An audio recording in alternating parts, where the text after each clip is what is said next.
O Estado permite a crueldade dos frigoríficos, mas a caça que provoca muito menos sofrimento a um animal é praticamente proibida. Não é sobre preservação ambiental, é sobre controle social. Esta é a Visão Libertária, sua fonte de informações descentralizadas e distribuídas. Há um projeto de lei de número 5.544 de 2020, do deputado Nilson Stansack, do PP de Santa Catarina, que quer legalizar a caça aqui no Brasil. Em novembro de 2021, ele foi pivô de embates na Comissão do Meio Ambiente e Desenvolvimento Sustentável da Câmara em Brasília. Depois de uma pressão dessa turma de preocupados com a extinção do mundo por conta de cada espirro que a gente dá, a proposta foi retirada da pauta. Só aprovaram um requerimento para fazer audiência pública. É aquela famosa encenação dos políticos, para não dar muito na cara, que querem matar o PL. Um outro deputado federal, Fred Costa, do Patriota, fervoroso opositor, foi comemorar o adiamento nas redes sociais. E embora seja um partido dito conservador, ele não diferencia maus tratos dos animais em abates para fins alimentícios de controle de pragas, que são os que mais prejudicam ao setor agropecuário.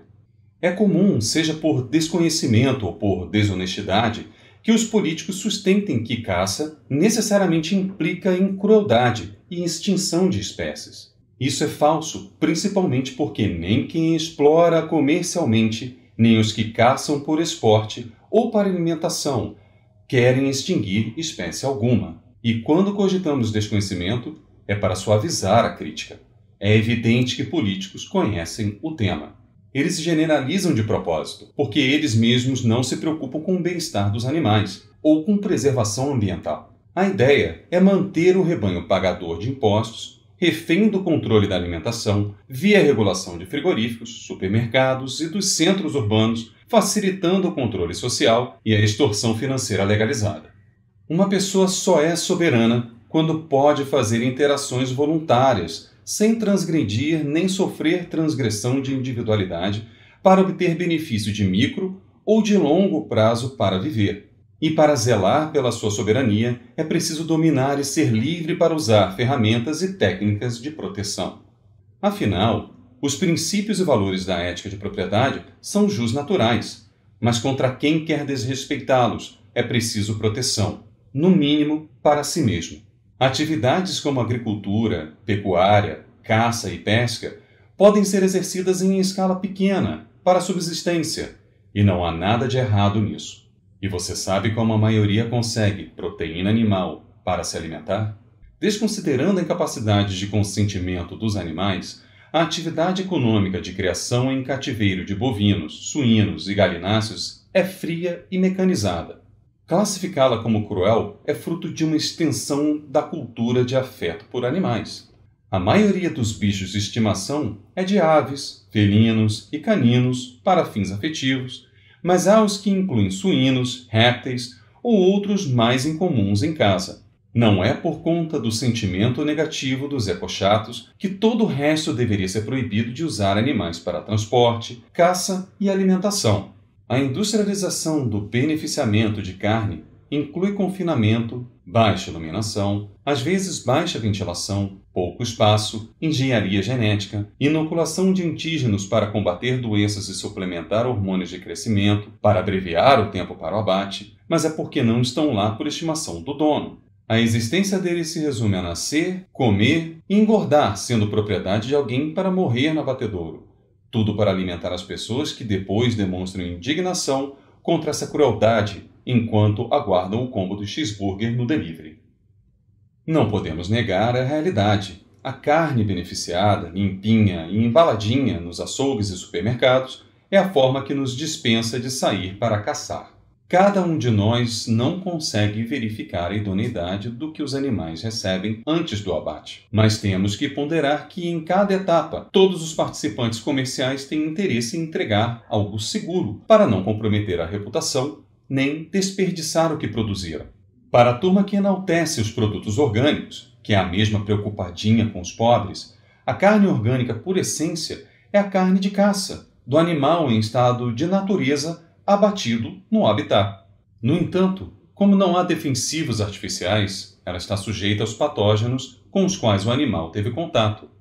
Com os vegetais é igual. Se não houver algo contra pragas e doenças, algum bichinho vai aparecer. E para ganhar escala de produção segura, sem uso de defensivos, tanto para vegetais como para animais, implica custo muito maior, ou até impossibilita o crescimento. E os ativistas da alimentação ideológica, quando abrem uma exceçãozinha, é para comer peixe. Como o peixe não brinca, não é fofo, fica isolado na água, serve mais como enfeite ou objeto de contemplação na sala, a afetividade é menor. Talvez seja por isso que tantos defensores da ecologia debatem entre si os rumos do mundo, lá no restaurante japonês, comendo peixe cru. O peixe de mar está longe da afetividade doméstica. Até hoje, além do uso de redes, a forma de pescar é fisgá-lo com anzol pela boca para ser pendurado onde não pode respirar. Cruel! Mas o sushi é tão gostoso.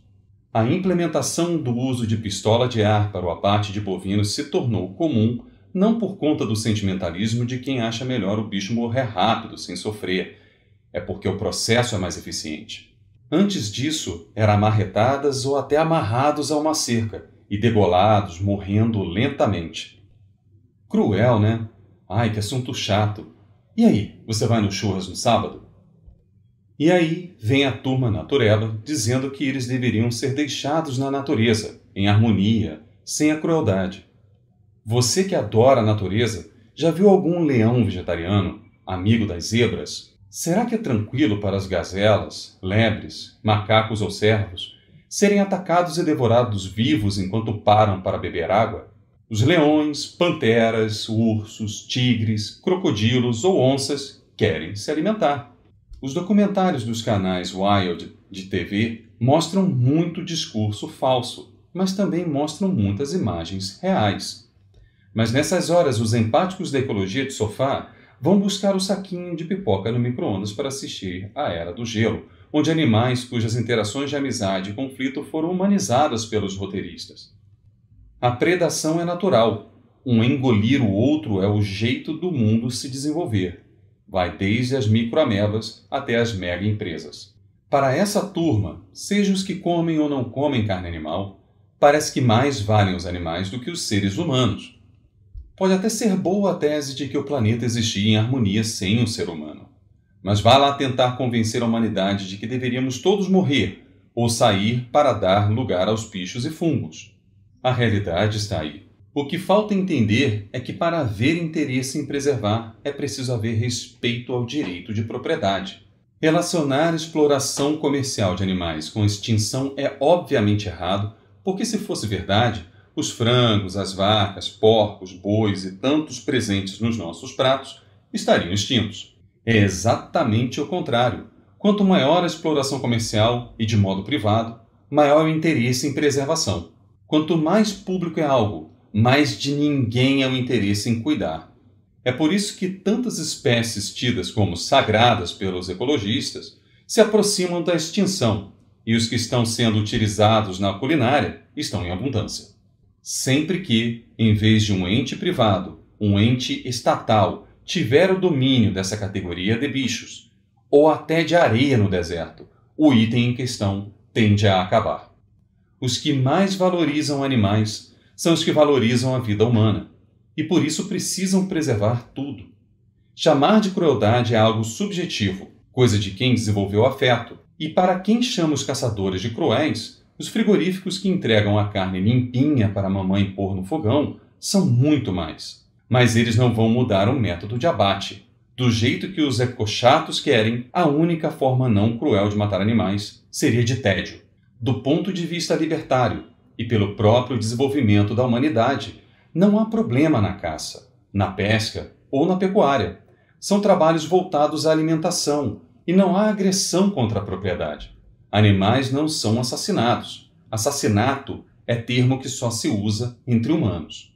Nós temos a vantagem de usar a razão, de medir e relacionar consequências ao tempo, de planejar e assim transformar recursos em ferramentas para nos desenvolver, inclusive inovar com multiplicação de tecido muscular para ser usado como comida sem matar animais. Há 2 empresas iniciando esse processo, e esse desenvolvimento ocorreu também na agricultura, que hoje é um dos setores mais avançados no quesito automação e precisão, para usar o melhor do clima, para combater pragas com cada vez menos substâncias, tudo para produzir mais com menos área de solo. A criação de animais com o propósito alimentar é e continuará sendo fundamental, e não há nada que possa ser feito a respeito.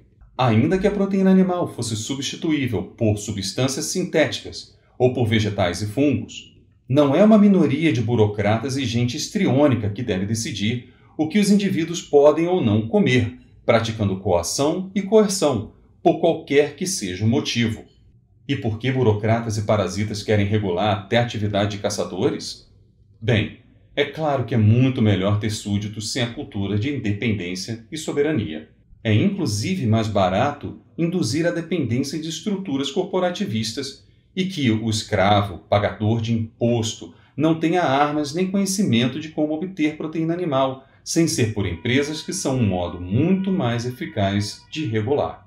E vocês sabem como é a caça nos Estados Unidos para fins alimentares? A origem do modelo norte-americano, ainda que minimamente burocrático, começou lá em 1900, época em que o pombo passageiro já havia sido extinto pelos nativos americanos, e outras espécies como pisão, cervo, veado de cauda branca, cisne e outras estavam sob ameaça de extinção. Então, os caçadores, para assegurar a existência de animais no futuro, pacificamente se organizaram em associações civis e apoiaram programas privados de proteção dos habitats e conservação das espécies. Embora haja leis para a caça e conservação selvagem nos Estados Unidos, tudo é mantido voluntariamente pelos próprios caçadores. Essas mesmas associações civis de caçadores, lojistas, clubes de caça e de tiro se articulam para adquirir milhares de hectares de terra, para administrar, controlar o acesso e manter regras para a caça, ingresso e permanência, sob pena de multa e expulsão da associação em caso de infrações. Tudo para não cair na tragédia dos comuns.